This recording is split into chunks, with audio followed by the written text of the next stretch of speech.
पिछला एपिसोड जहाँ से खत्म हुआ था वहीं से अगला एपिसोड स्टार्ट होता है। हम लोग देखते हैं कि डायरेक्टर रेचल को डांट लगा रहा होता है और साथ ही वो कहता है मैरी ने अपना मिशन स्टार्ट कर दिया है। और इसके बाद हमें सियोन का सीन दिखाया जाता है जो कि उबासी देते हुए क्लासरूम में आ रहा होता है, लेकिन स्कूल के सारे बच्चे उसको अजीब ढंग से देख रहे होते हैं। और उसके बाद सियोन अपनी सीट पे बैठते हुए एक लड़के से कहता है आखिरकार यहाँ पर क्या हुआ है, यहाँ पर क्यों ऐसा एटमोसफियर बना है, ऐसा लग रहा है कि सभी लोग एग्जाम में बैठे हुए हैं। और उसके साथ ही हम उस लड़के को देखते हैं जिसके चेहरे से पसीना आ रहा होता है। उसके बाद सियोन मुंह बनाते हुए कहता है आखिरकार ये मेरी बातों का रिप्लाई क्यों नहीं कर रहा है। और तभी सियोन के पीछे से एक मोटा पर्सन कहता है क्या यह सच है सियोन। और तभी सियोन कहता है आखिरकार क्या सच है। और उसके बाद वो मोटा पर्सन सियोन को एक फोटो दिखाते हुए कहता है मैं इस फोटो की बात कर रहा हूँ। और हम देखते हैं उस फोटो में सियोन ने यूसुफ का गला पकड़ रखा होता है। और इस फोटो को देखते हुए सियोन अपने मन में कहता है आखिर इतना बेकार फोटोशॉप कौन कर सकता है। और उसके बाद सियोन उस मोटे पर्सन से कहता है आखिरकार ये फोटो तुम लोग को कहाँ से मिली। और हम लोग देखते हैं वो मोटा पर्सन इस बात का कोई रिप्लाई नहीं देता है और खड़े होते हुए कहता है हमें माफ करना सियोन, हम हमेशा से गलत थे। उन्होंने कहा कि तुमने ये यूसुफ को मारा है। और ये देखकर सियोन काफी ज्यादा हैरान हो जाता है और ये अफवाह पूरी की पूरी स्कूल में फैल गई है कि यूसुफ सियोन से डरता है और उसके सामने घुटने टेकता है।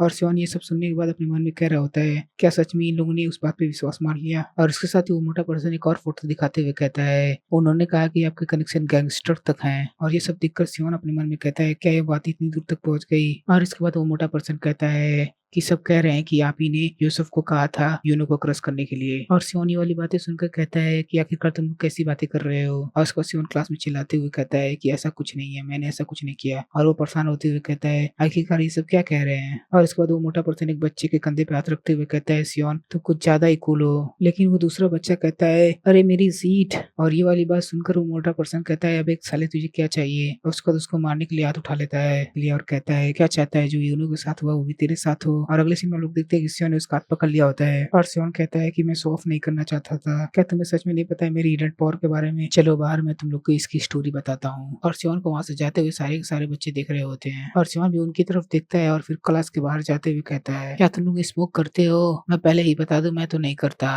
और यही सब बात करते हुए लोग क्लास से बाहर चले जाते हैं। लेकिन इसके बाद सभी लोग सियोन के बारे में बात करने लगते हैं और कहते हैं मैंने कभी भी नहीं सोचा था कि सियोन इतना बुरा है। लेकिन इस वाली बात को रिप्लाई देते हुए एक दूसरा पर्सन कहता है तुमने सुना ही होगा वो कहावत एक ही पंछी के पंख एक साथ रहते हैं। और इसके बाद हमें एक जगह का सीन दिखाया जाता है जहाँ पर सियोन बैठा होता है और चारों बंदे उसके साइड खड़े होते हैं और फोन के अंदर देखते हुए कह रहा होता है तो अच्छा ये फोटो ग्रुप चैट के अंदर सुबह सुबह ही आई थी। और इस वाली बात से वो मोटा पर्सन एग्री करता है और कहता है सुबह सुबह ये फोटो आई थी और इसके नीचे कुछ लिखा था, एक पर्सन आया ग्रुप में और उसने ये फोटो भेजी और उसके बाद वो ग्रुप छोड़ के चला गया। और सियोन ये सब देखते हुए अपने मन में सोच रहा होता है क्या ये एक नई चाल है डिमेंशन की, लेकिन आखिरकार उन लोग की वजह क्या है ये सब करने की। और उसके बाद सियोन खड़े होते हुए कहता है एक बार मैं फिर वापस एक्सपोज हो गया, अभी अभी तो मैंने इस स्कूल में एडमिशन लिया था लेकिन मुझे ऐसा नहीं लगता कि अगर इस बार मुझे ट्रांसफर किया जाएगा तो कोई स्कूल मुझे एक्सेप्ट करेगा। और उसका सियोन कहता है देखो दोस्तों मैं जल्द से जल्द ग्रेजुएट होना चाहता हूँ और ऐसे बच्चों वाले मजाक में नहीं फंसना चाहता हूँ, मैं तुम लोग के जैसे बच्चों के साथ टीम अप नहीं करना चाहता, मैं पहले ही कई अडल्ट के साथ रहता हूँ। और ये सब कहने के बाद सियोन एक अजीब सा फेस बनाते हुए कहता है मेक श्योर करना कि ये बातें और ज्यादा फैले ना और ये हमारे गैंग के अंदर ही रहे। और इसके साथ ही हम लोग उस मोटे पर्सन को देखते हैं जो गैंग वाली बात से खुश हो गया होता है और वो खुश होते हुए कहता है अभी अभी तुमने सुना सियोन ने हम लोग को एक गैंग कहा।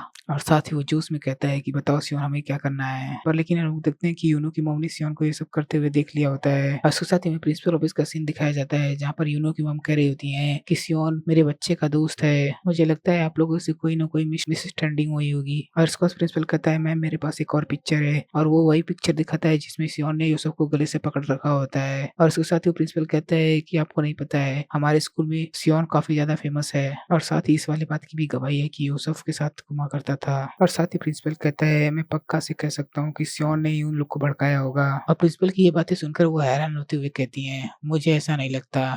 और ये सब कहने के बाद वो प्रिंसिपल कहता है ये सब सुनने के बाद उसके पेरेंट्स से कांटेक्ट करना और भी मुश्किल होगा, देखकर ऐसा लगता है कि इस बच्चे को प्रॉपर एजुकेशन इसकी फैमिली से नहीं मिली है। मेरे एक्सपीरियंस और मेरे एजुकेटर होने पर मैं कह सकता हूँ कि ऐसे बच्चे कहीं भी भटक सकते हैं और इसीलिए मैम आप लोग को इन बच्चों पर ट्रस्ट नहीं करना चाहिए। और इसके बाद हम सियोन को देखते हैं जो कि कह रहा होता है मुझे ऐसा लगता है कि इन चीजों से अफवाहें कम हो जाएंगी। और साथ ही सियोन मोटे पर्सन को याद करते हुए कहता है वो लोग कितने ज्यादा इनोसेंट हैं और कितने आसान से मेरे झांसे में आ आ गए। और उसके बाद सिमोन एक जगह पर रुकते हुए कहता है, सच में तुमने कहा था तुम्हारा नाम मैरी है। और उसके साथ ही हम देखते हैं कि मैरी वहाँ पर छिपी होती है और वो सामने आते हुए कहती है कि मुझे लगा कि मैं सही से छिपी हूँ, पर लेकिन तुमने मुझे नोटिस कर लिया। और उसके बाद सिमोन उसकी बातों का रिप्लाई करते हुए कहता है, अगर तुम्हें ढंग से छिपना था तो तुम्हें अपने बॉडी के अंदर से वो कॉफी वाली स्मेल को छिपाना चाहिए था। और ये सेम चीज यूनो के घर पे भी हुई थी। और ये वाली बात सुनकर ही मैरी मुस्कुराते हुए कहती है, क्या सच में तुम्हें किसी और चीज की भी स्मेल आती है? और उसके बाद सिमोन अपने सर में लगे हुए रबड़ को निकालते हुए कहता है, आखिरकार तुमको क्या चाहिए? आखिरकार क्यों तुम इन चीजों को इतना कॉम्प्लिकेटेड बना रही हो लोगों के लिए? तुम्हें देखकर ऐसा लगता है कि तुम इन चीजों को एंजॉय कर रही हो। और उसके साथ ही मैरी सिमोन की बातों को रिपीट करते हुए कहती है, मैं तुम्हारे जैसे बच्चों के साथ डील नहीं करना चाहती।